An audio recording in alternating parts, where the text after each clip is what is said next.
Server down ಆಗ್ತಾ ಇದೆ ಅಂತಲ್ಲ, ಅದು ಸರಿಯಾಗಿ ಎಲ್ಲ ಕಂಪ್ಲೇಂಟ್ ಮಾಡ್ತಾರೆ. ನಾವು ಲಾಸ್ಟ್ ವಿಡಿಯೋ ಕಾನ್ಫರೆನ್ಸ್ ಮಾಡುವ ಸಂದರ್ಭದಲ್ಲಿ ಲಾಸ್ಟ್ ಪ್ರೆಸ್ ಮೀಟ್ ಮಾಡಿದ ದಿನ ನಮಗೆ ಬಂದಿರುವ ಅರ್ಜಿಗಳ ಸಂಖ್ಯೆ 1,60,000 ಕಡಿಮೆ ಇತ್ತು. ಈಗ ನಮಗೆ ಇವತ್ತಿಗೆ ನಮಗೆ ಬಂದಿರುವ ಅರ್ಜಿಗಳ ಸಂಖ್ಯೆ ಸುಮಾರು 4,26,233. This very clearly shows the number of online applications have increased. There were some initial glitches that was settled. ಉದಾಹರಣೆಗೆ ಎಪಿಕ್ ಕಾರ್ಡ್ಗೆ ಮೊಬೈಲ್ ನಂಬರ್ ಕನೆಕ್ಟ್ ಮಾಡೋಕ್ಕಾಗಿಲ್ಲ ಅನ್ನೋ ಕಂಪ್ಲೇಂಟ್ ಬೇರೆ ಇತ್ತು, that is also settled. So ಈಗ the number of this things are more. Occasionally server down ಆಗಿರ್ತದೆ ಯಾವಾಗಲಾದರೂ, but it's working. If you could see, ಉದಾಹರಣೆಗೆ ಇಲ್ಲ ಖಂಡಿತವಾಗಿ ಯಾವುದೇ ಕಂಪ್ಲೇಂಟ್. ಈಗ ಉದಾಹರಣೆಗೆ ತಾವು ನೋಡಿದರೆ ನಿನ್ನೆ ರಾತ್ರಿ 10 ಗಂಟೆಯಿಂದ ಇವತ್ತು ಬೆಳಿಗ್ಗೆ 6 ಗಂಟೆವರೆಗೂ ಡಿಜಿಟೈಸೇಷನ್ ಆಗಿದ್ದು 4.25 ಲಕ್ಷ ಫಾರ್ಮ್ ಡಿಜಿಟೈಸ್ ಆಗಿದೆ. Night 10 PM to morning 6 AM. It means throughout the night the server was functioning and our BLOs have digitized the forms anta. So what I am requesting is, we have taken all the necessary steps to ensure the BLOs are definitely helped and even the voters are definitely helped.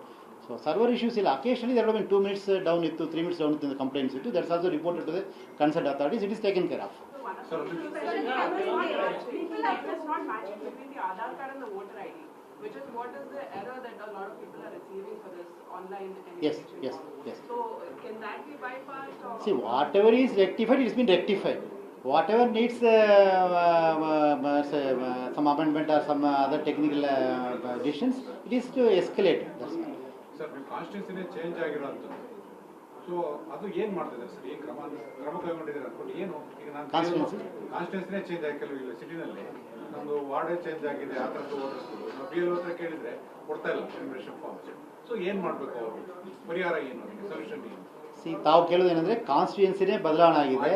ನಾನು ಮನೆಯನ್ನು ಬೇರೆ ಒಂದು ಕಡೆಯಿಂದ ಒಂದು ಕಡೆ shift ಮಾಡ್ತೀನಿ, ನಾನು ಅಲ್ಲಿ ಇಲ್ಲವೇ ಇಲ್ಲ, ಆದರೆ ನನ್ನ ಅಡ್ರೆಸ್ ಹಳೆ ಕಡೆ ಇದೆ, ನಾನು ಏನು ಮಾಡೋದಂತ. Technically it is difficult for the ERO to approve the form. ನೀವು ಅಲ್ಲಿ ವಾಸ ಇಲ್ಲ ಅಂದ ಮೇಲೆ ERO ನಿಮಗೆ ಹೆಂಗೆ ಎನ್ರೋಲ್ ಅಲ್ಲಿ ಇದ್ದೀರಂತ ಹೆಂಗೆ ಎನ್ರೋಲ್ ಮಾಡ್ತಾರೆ? ನಾಳೆ ಡ್ರಾಫ್ಟ್ ರೋಲ್ ಆದ ನಂತರ ಯಾರಾದ್ರೂ ಒಬ್ಬರು ಬಂದು ತೋರಿಸಿ, ಈ ಮನೆಯಲ್ಲಿ ಇಂಥ ವ್ಯಕ್ತಿ ವಾಸನೇ ಇಲ್ಲ, ಆದರೆ ಅವರು ವಾಸ ಇರುವುದಾಗಿ ಒಂದು ಫಾರ್ಮ್ ಅಪ್ರೂವ್ ಆಗಿದೆಯಲ್ಲ, ಹೆಂಗೆ ಅಂತ ಕೇಳಿದ್ರೆ ERO ಉತ್ತರ ಕೊಡೋಕ್ಕೆ ಆಗೋದಿಲ್ಲ. ಸೊಲ್ಯೂಷನ್ ಫಾರ್ಮ್ 6 ಆಗ್ಬೋದು ಆಫ್ಟರ್ 5/8. ನೀವು ಎಲ್ಲಿ where you are ordinary resident. Suppose ಉದಾಹರಣೆಗೆ ಯಾರಾದರೂ ಯಾವುದೋ ಸಂದರ್ಭದಲ್ಲಿ ಈಗ ಎನ್ಯುಮರೇಷನ್ ಫಾರ್ಮ್ ಕೊಡೋಕ್ಕೆ ಮಿಸ್ ಮಾಡಿಕೊಂಡೆ, ಏನಾಗುತ್ತೆ ನನಗೆ ಅಂತ ಕೇಳಿದರೆ, ಯಾವುದೇ ಒಂದು ಎಲಿಜಿಬಲ್ ವೋಟರ್ ತನ್ನ ಹಕ್ಕನ್ನು ಕಳ್ಕೊಳ್ಳೋದಿಲ್ಲ ಯಾವತ್ತಿಗೂ. ಅಕಸ್ಮಾತ್ ಈ ಟೈಮಲ್ಲಿ ಅಪ್ಲೈ ಮಾಡೋಕ್ಕೆ ಆಗಿಲ್ಲ ಅಂದು ಏನಾರು ಇದ್ದರೆ, ಅವರು 5/8 ಆದ ನಂತರ, ಅಂದರೆ ಆಗಸ್ಟ್ 5ಕ್ಕೆ ಡ್ರಾಫ್ಟ್ ರೋಲ್ ಆದ ನಂತರ ದೇ ಕ್ಯಾನ್ ಅಪ್ಲೈ ಫಾರ್ಮ್ 6. ಆವಾಗಲೂ ಸಮೇತ ಪಾಡನ್ ಈಗ ಕೊಡ್ಲಿಕ್ಕಾಗಲ್ಲ. ಇಲ್ಲ, ನಾವು ನಿಮ್ಮ ಅಡ್ರೆಸ್ಗೆ ಕೊಡ್ತಾನೆ ಇದ್ದೀವಿ. We are delivering all the forms to the address which you have given in the voter list. If you are not there in the address, if you are not there in the address, you have permanently shifted to somewhere else. You are not there in the address at all. And ನೀವು ಕೇಳಿದಂಗೆ assembly ಕಾನ್ಸ್ಟಿಟ್ಯೂನ್ಸಿನೇ ಬದಲಾವಣೆ ಆಗಿಬಿಟ್ಟಿದೆ. ನಾನು ಏನು ಮಾಡೋದು ಕೇಳಿದರೆ, assembly ಕಾನ್ಸ್ಟಿಟ್ಯೂನ್ಸಿನೇ ಬದಲಾವಣೆ ಆದ ಸಂದರ್ಭದಲ್ಲಿ ಆ EROಗೆ ಅಧಿಕಾರ ಇರುವುದಿಲ್ಲ. EROಗೆ RP ಆ್ಯಕ್ಟಲ್ಲಿ ಇರುವ ಅಧಿಕಾರ ಏನಂತ ಕೇಳಿದರೆ, ಅವರ ವ್ಯಾಪ್ತಿಯಲ್ಲಿ ಇರುವ ವೋಟರ್ನ ಅವರು ಎನ್ರೋಲ್ ಮಾಡಬಹುದು. ತನ್ನ ವ್ಯಾಪ್ತಿಯನ್ನು ಮೀರಿ ಬೇರೆ ಕಡೆ ವಾಸ ಇರುವ ಯಾವುದೇ ಒಂದು ವೋಟರನ್ನು ಆ ಸಂಬಂಧಪಟ್ಟ EROನೇ ಮಾಡೋಕ್ಕಾಗ್ತದೆ ಹೊರತು ಬೇರೆ ERO ಮಾಡಲಿಕ್ಕೆ ಆಗುವುದಿಲ್ಲ. ತಾವು ಹೇಳಿದ ಪ್ರಕಾರ ಯಾರು ಅಸೆಂಬ್ಲಿ ಕಾನ್ಸ್ಟಿಟ್ಯೂನ್ಸಿನೇ ಬದಲಿ ಆಗಿಬಿಟ್ಟಿದೆ ನನಗೆ ಅಂತ ಕೇಳಿದರೆ, I request all the concern voters, if you are not able to sign the enumeration form now, kindly apply Form 6 after August 5. We will ensure necessary numbers of Form 6 will be available with the BLO. Our aim is to ensure each and every eligible voter is enrolled in the process. So ನಾನು ಮತ್ತೊಮ್ಮೆ ನಾನು request ಹಲವಾರು repeat ಮಾಡ್ತೀನಿ. I request all the first time voters, young voters who are completing 18 years of age on 1/10/26, October 1ನೇ ತಾರೀಕಿಗೆ ಯಾರೆಲ್ಲ 18 ವಯಸ್ಸು ಪೂರ್ತಿ ಮಾಡ್ತೀರೋ ತಾವುಗಳು ದಯವಿಟ್ಟು ಫಾರ್ಮ್ 6 ನಮ್ಮ BLO ಹತ್ರ ಇದೆ, ಅದನ್ನು ತಗೊಂಡು ಅಪ್ಲೈ ಮಾಡಿ. You will be definitely enrolled in to the electoral roll after due verification.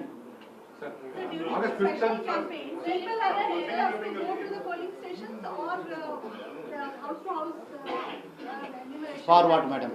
During the special campaign on weekend. So do people have to go and seek assistance at the polling stations? It will be done. It will be decided by the concerned DEOs. See, suppose for example, if only 50 forms are not distributed, During the special campaign days, they'll identify the concerned voters, they'll go and give the enumeration forms.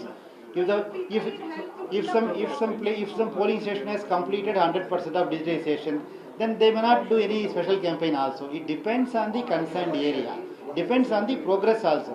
For example, the special campaign thing may not happen with the person who distributed 100%. No, we So, understand that. yes. What I need to ask is, during this weekend special campaign, do people, I mean, if there is any issue, people have to go to the polling stations to get it sorted, or will they? It may be both the ways also, depending on the local situation. The concerned DO may direct the local authorities to be present in the polling station only, so that people can come and approach them. Or he can direct the concerned authorities, you go and meet each and every voter in their house itself. It depends on the local situation. We have issued direction to all the district election officers and the EROs, keep the Saturdays, Sundays as special campaign days. And the mode of actions will be decided by the concerned ERO and concerned BLOs. Because ಯಾವುದೇ ಈಗ ಒಂದೊಂದು ಭಾಗದಲ್ಲಿ ಒಂದೊಂದು ರೀತಿ ಅವರಿಗೆ ಬೇಕು. ಉದಾಹರಣೆಗೆ ಹೇಳೋದು, ಇಂಡಸ್ಟ್ರಿ ಇರುವ ಏರಿಯಾದಲ್ಲಿ the lifestyle of the people may be different. Agriculture ಜಾಸ್ತಿ ಇರುವ ಸೆಕ್ಟರ್ ಕಡೆ ಎಲ್ಲ ಹೋದರೆ the life of people may be different. The need may be different with education institution ಬೇರೆ ಇರೋ ಕಡೆ ಪೂರ. ಅದಕ್ಕೆ ನಾವೇನು ಹೇಳಿದೀವಿ ಅಂದರೆ, they have to ensure that they are reaching the voter. What is the mode will be decided by the concerned district election officer based on the local request.